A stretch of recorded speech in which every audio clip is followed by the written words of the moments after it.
So here, we're going to poison by gradients, which is a more sophisticated method of poisoning data. So first we install the SecML library again, as we've done it before.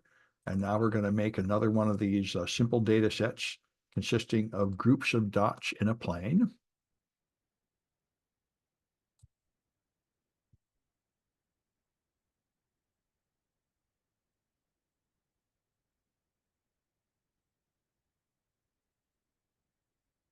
We'll end up with two groups of dots, red and blue here again as before.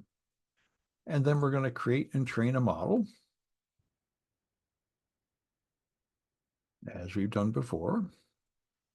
I'll put in the code. I'm not going to run it until the previous one. Okay, the previous one finished. So there's our red and blue dots we want to separate.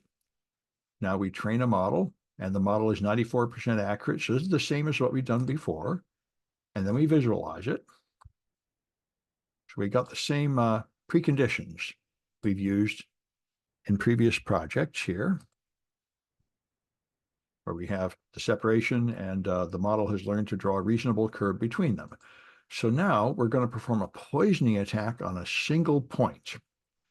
And there are various parameters here like eta and maximum iterations and epsilon. These are parameters used to, as it moves one dot to a different location and carefully tries to calculate which direction and how far to move it to do the maximum damage to the model. So let me run this and we'll talk about it.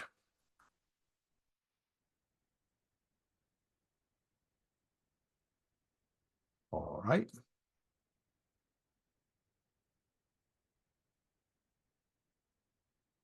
Right, so it's going to graph the objective function. And what's going on? Here's before poisoning. This had a label of 1 and was at that coordinate. After poisoning, it moves it to a different location and changes the label. That is the most effective way to harm the model with one dot. And here's how it calculated that. It figured out gradients. These are what portions of the parameter space are most important to the model. And this is analogous to what we saw before, where there were certain spots you could put a little dot that would totally confuse the machine learning model and make it misunderstood a 5 as an 8 or something. These are the hotspots where changes in the data here will greatly change the coefficients in the model and cause it to make more errors. So what's happened is this has moved the first point from the star to the diamond above it. So here's where the point was. It was a red dot here.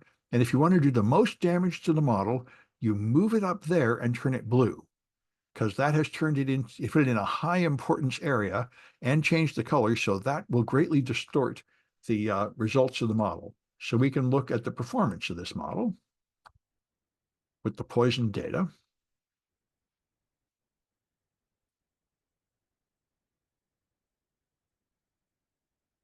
And that takes it from 94% down to 93%, which is not too extreme. And here we can display the data before and after poisoning.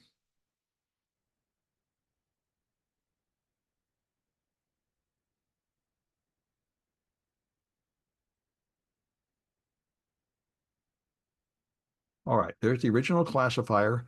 Here's the training set plus poisoning points. And as you can see, adding this extra blue dot up here has made it change the shape of this curve to include that as a blue area. And this one here, I'm not sure what the second set is.